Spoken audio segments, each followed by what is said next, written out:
Now this is when they used to make movies.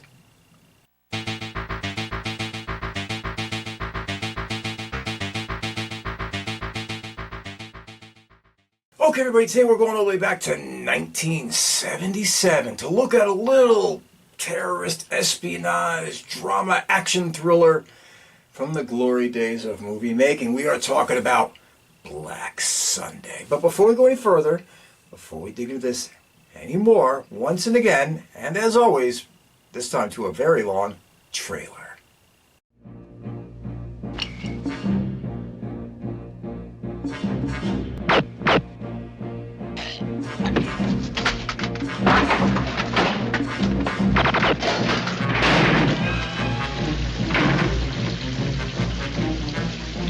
People of America, this situation is unbearable for us. Until you understand that and stop helping the Israelis with arms and money, we of the Black September movement will make it unbearable for you. Today's horror is nothing to what will happen unless your government acts now. We have begun the year for you with bloodshed. If you do not help me, you may have on your hands the blood of a great many innocent Americans. Just a minute, sweetie. I'm getting something for you. Her name is Dahlia Iyad, of Arab-German extraction.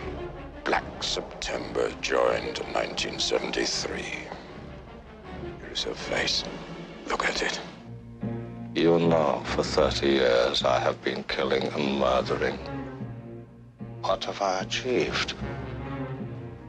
Same world, same wars, same enemies, same friends, and same victims. I am your superior in the organization and you will obey orders. You may be my superior in the organization, but you are not a woman. I love you.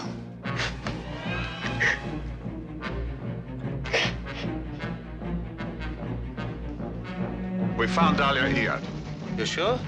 Positively identified in a Miami hotel last night. The day we set the big one off, we're only going to be 100 feet off the ground, right over the 50-yard line. Now look at this. That means 222,000 darts in the kill zone for 80,000 people. The National Football League welcomes you to Miami's Orange Bowl in the championship of professional football. What exactly is this Super Bowl? Are you out of your mind? Pat Summerall with Tom Brookshier. And Tom, you can feel the pressure building up all week. So here we go. Super Bowl is underway.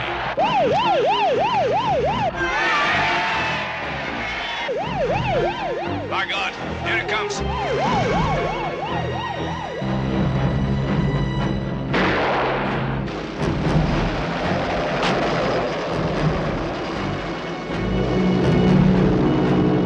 Corley to stadium, Corley to stadium.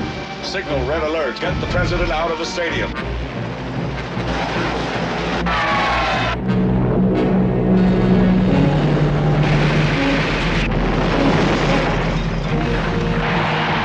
All right, we're gonna shoot the thing down. You can't shoot it down. It's filled with helium. We are going to kill the pilot. If anything happens to me, you use this on the backup fuse.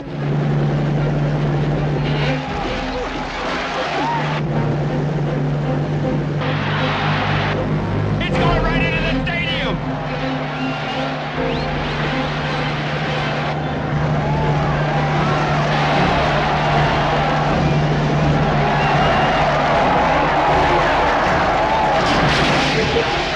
There's a bomb on the left. Black Sunday. It could be tomorrow.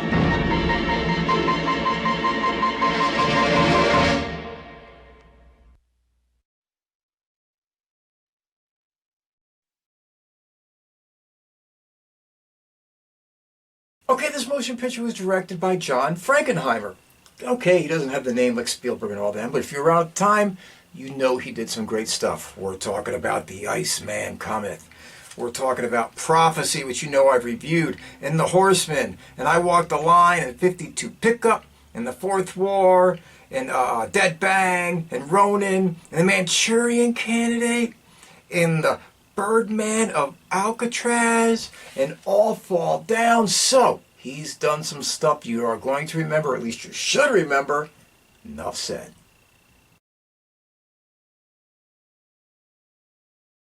Starring as Kabakov, the man, the myth, the legend, the one and only himself, Robert Shaw. Let's go by the numbers. Of course, he's most famously remembered for Jaws, but he's been in some other stuff. Let's do this. We're talking about he was in things like The Sting and Swashbuckler and A Man for All Seasons and From Russia with Love and The Deep and Robin and Marion and Force 10 from Navarone, A Town Called Hell, The Taking of Pelham 1, 2, 3, The Battle of Britain, Diamonds, The Battle of the Bulge, End of the Game, Avalanche Express. So we're talking about a long, very cool career. Died way too young, sadly, but it is what it is. Playing Lander, the one, the only, fairly out there. But hey, he gave us Laura Dern, Bruce Dern. Let's do this. We're talking he was in Silent Running.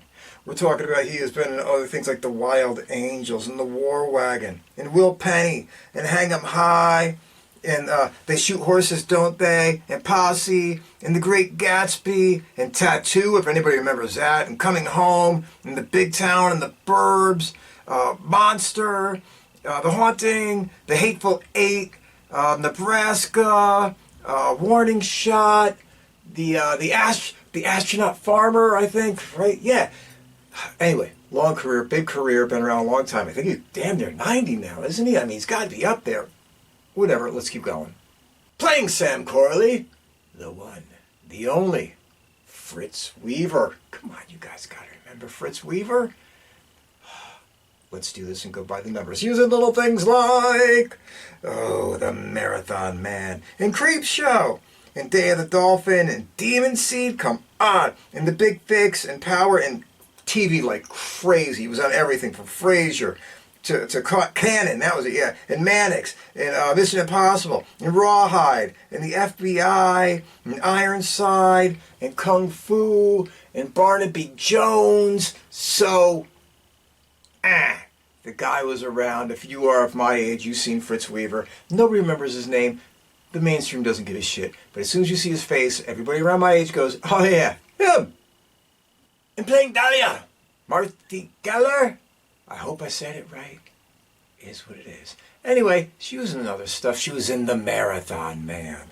She was in Bobby Deerfield, in The Formula, in The Amateurs, in Fedora, in Red Kiss, and oh my God, Lapse of Memory. How funny, I have a lapse of memory at that moment. In Time with a Wolf, and The Giants, and stuff I can't even pronounce. She was from Switzerland. It's a bunch of shit I can't remember the names of because it is what it is. And plus, there's a whole bunch of other faces that pop up in this thing. I just want to rifle through some of them really quick because they're names and faces you might remember, you might not, but you should remember. Anyway, we're talking about people like Stephen Keats, who was in stuff like Silent Rage and Death Wish.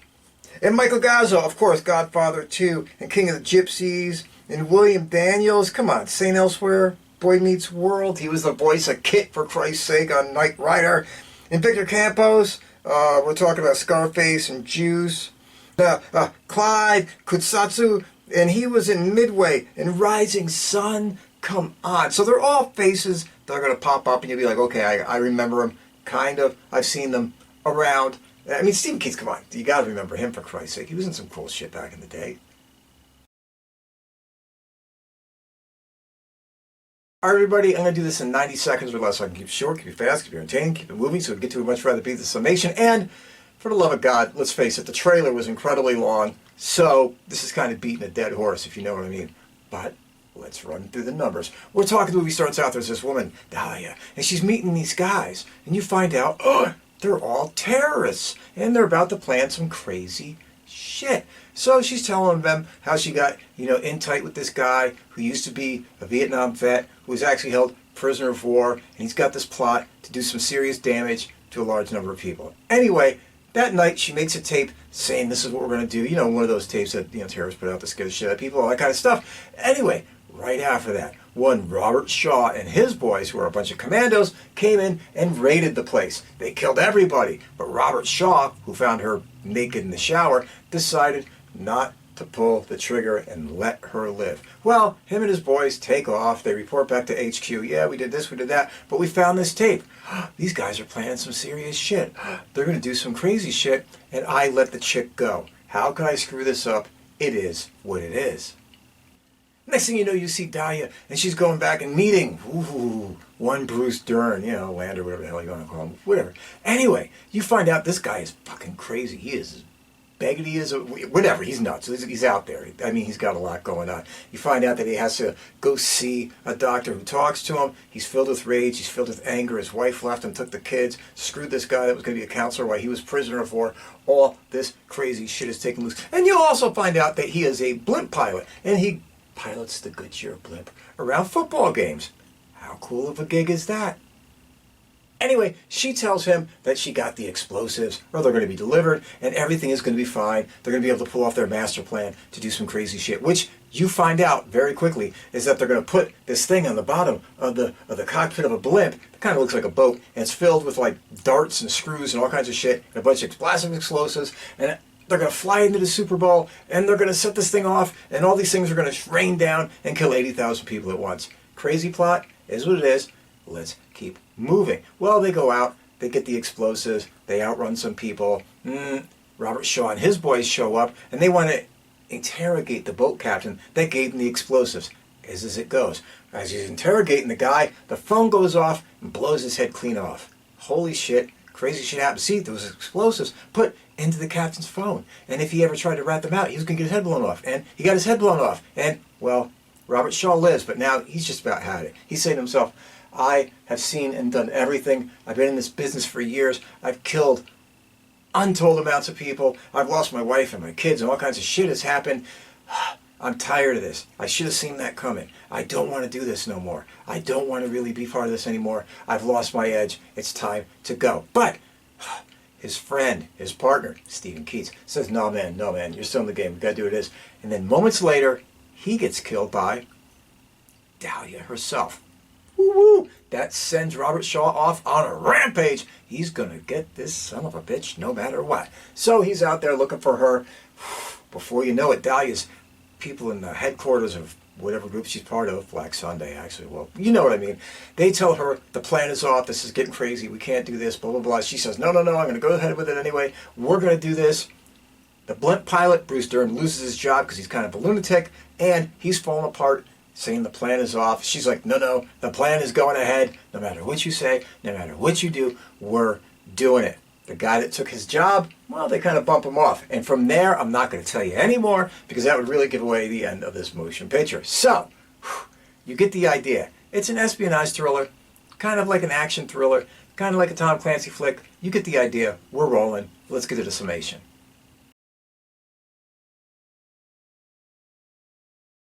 All right. Does Black Sunday work? Yeah, Black Sunday works. It's one of the really cool espionage thriller action flicks of the 1970s. Am I saying it's the best of its generation? No, but I'm saying it damn well should be watched because it is a good flick. Plain and simple. But before we get into any more of the reasons why, let's run the numbers. You know what I'm talking about, the big three. First, the directing. Movie looks incredible. Movie looks great. That's all there is to it. And I really love the fact that they stylized it by doing it mostly handheld. It was the perfect choice. It makes you feel like you're really just in there roaming around in this world with everybody else that's going on. It gives you a sense of just being a fly on the wall. It gives you this feeling that you're just watching reality take place. And because of that, it heightens everything up. It looks good, it's shot well. Great decision to do this thing handheld. Let's keep moving. The writing! The writing is good. There's a couple parts I might pick on later on when we get into the good and bad. Whatever, but that's mostly editing. The writing is good, the writing is solid, the conversations are good for this kind of motion picture, for this kind of an espionage flick. It's more than passable. Let's go. And the acting! Are you shitting me? The acting in this thing is top-notch. First off, you get Robert Shaw. In one of his final film performances, he died a year later, so this is really near the end of his career. It's Robert Shaw. He always delivers. He's always that kind of guy. He just pulls it off. Enough said. Marthe Keller actually does a great job as Dahlia. I mean, she is really, really good in this. Her scenes where she's really letting it cut loose, she's really, really good. Bruce Dern. We all know what Bruce Dern does. And he in this thing, and he pulls it off. He comes across as batshit crazy, and he makes you believe it. He's done that in a lot of movies. That's his thing. But he does it really well in this motion picture. So the acting is top-notch. Even though you might say, well, is it all about Shaw? Well, of course, Shaw's the main thing. But, really, everybody else around, and you're talking Dern and Keller and all them, they just lift it up. So, what more can you say? It works. So, let's get back to why this motion picture works. First off, as I hinted, alluded, or even nodded to during the directing segment, this is one of those motion pictures that has a 70s feeling and a 70s vibe. That's all you need to know off the get-go. Well, there's more you need to know, but we're going to focus on that for a minute. The directing style just works. It had that 70s feel of realism. And then one of the things I love, is that during most of the action scenes, there's no music. Yes, it's kind of odd that sometimes there's music when you wouldn't think there would be, like if there's an interrogation scene or you just see people talking or something like that. Then they pump in all the dramatic shit or whatever. But there are a lot of the action scenes, especially during the first couple hours. This thing is just like raw street action, no music in the background. You hear the feet hitting the pavement, you hear the guns jiggling in their hands, you hear all the cars' tires squealing, and there's nothing to interrupt it, and it makes it feel more visceral and more real when you don't have that da-da-da-da-da-da shit going on in the background. Yes, they do use that at times as like filler, and sometimes when it flips from one scene to another scene to another scene to another scene, it'll come on and go off and come on and go off. That's a little bit weird, a little bit out of the choice. I don't know if I would have made that, but again, it has that 70s realism, that 70s vibe, that 70s aura, and the handheld work just makes it work even better.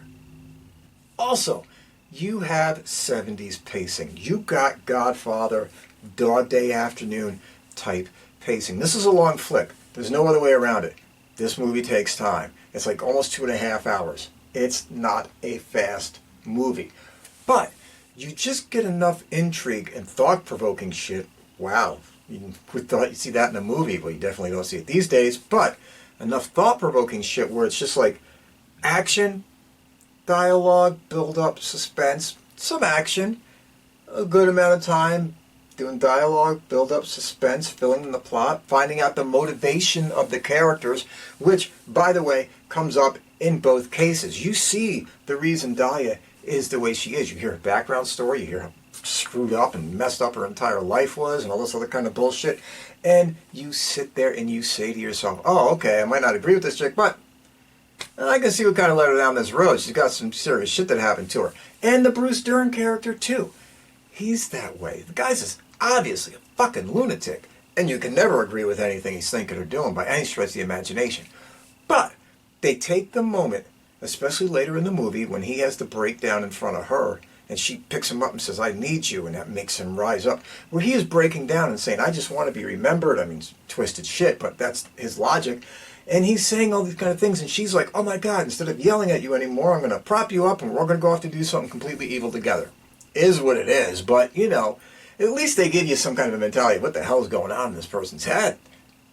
So back to what I was saying about pacing, that's what I mean. You get enough dialogue, enough character development, enough backstory to where it makes the action and it makes the plot more, I don't know, better. I don't know how to word it. I just went to a dead-end street on my linguistics. Who gives a shit? But it just makes the motion picture mean more and feel like more. When you can have all these people with these internal struggles and all these internal situations, whether it's, you know, Robert Shaw feeling like he's old and washed up, Bruce Dern just wanting to be remembered, or her who's been through this horrific childhood where she's just doing this shit out of revenge.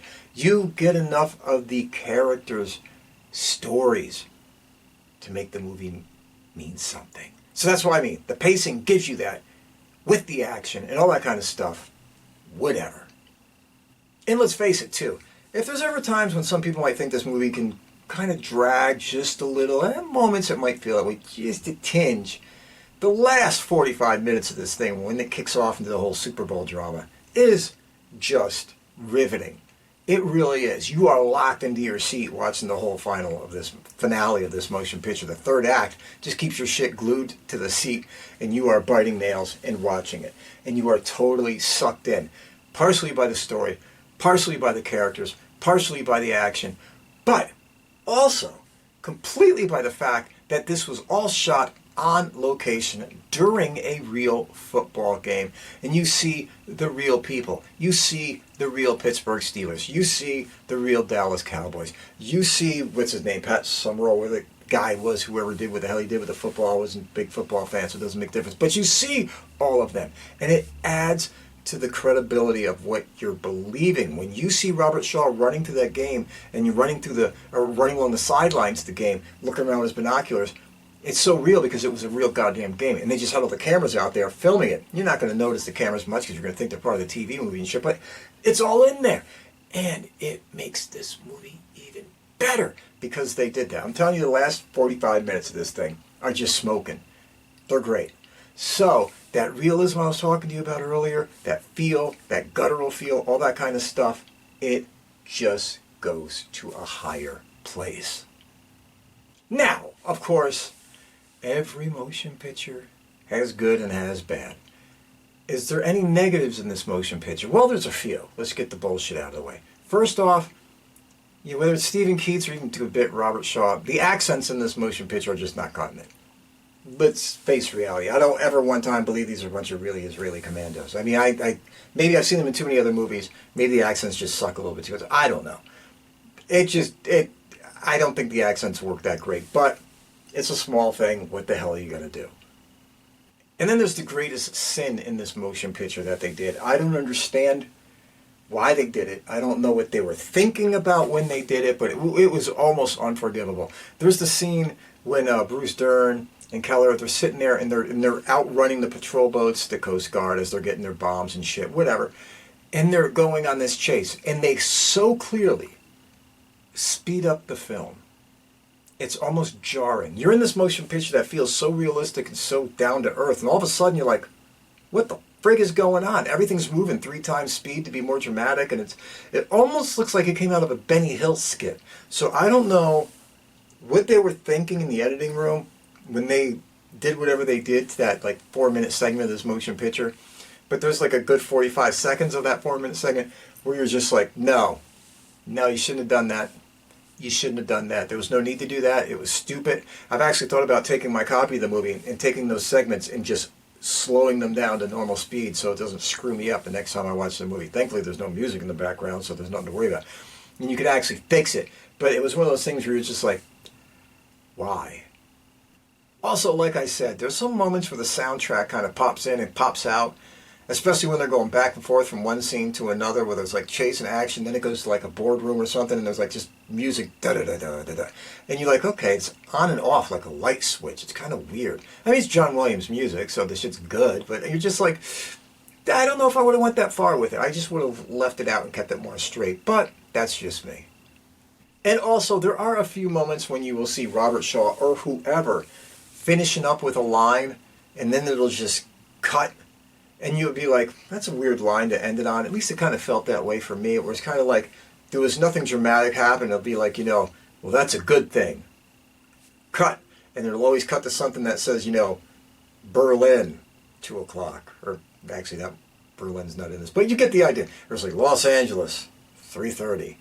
Blah, blah, blah, with a date or a time. So sometimes when those cuts come in, there's nothing that really ramps up to it. It just looks like a conversation was taking place and somebody just said snip and slammed it together. So, it is what it is. And finally, the last complaint of this motion picture, and I'm just going to let it go at that, is the scene where the helicopter explodes and the scene where the Goodyear blimp explodes. I mean, whatever, you get the idea. With all the money and time they put into this motion picture, those explosions looked like a little kid filmed them in the backyard. They didn't even have models. It was just like you would see the thing, And then there would be like a cartoon drawing of like flame and shit and an explosion like a second later. It was truly bad. It really just looked bad. It really looked bad. It was one of those things they said, put in 2 frames of like an explosion drawing or something, and then real flame around it so it looked like something blew up and just evaporated. You know, there's no parts, whatever. It wasn't good.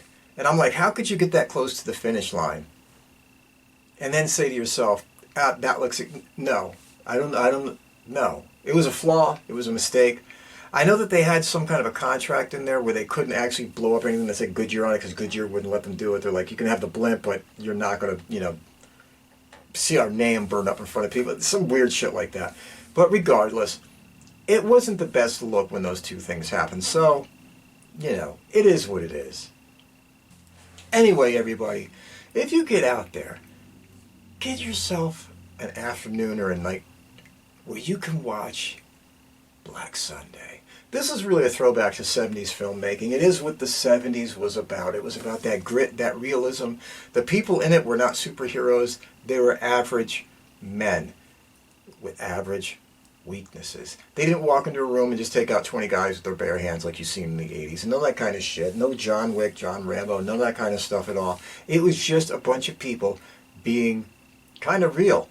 Not even Chuck Norrisy. I mean, we're talking regular people doing their job. So, if you like that kind of 70s grit, that kind of 70s entertainment, that Marathon Man feel, that Dog Day Afternoon feel, all that kind of shit, then you are going to love Black Sunday. Few flaws, can't deny it, but overall, for a 2.5-hour movie, starring one of the greats of all time who left us way too early, you cannot knock this flick and you should definitely check it out.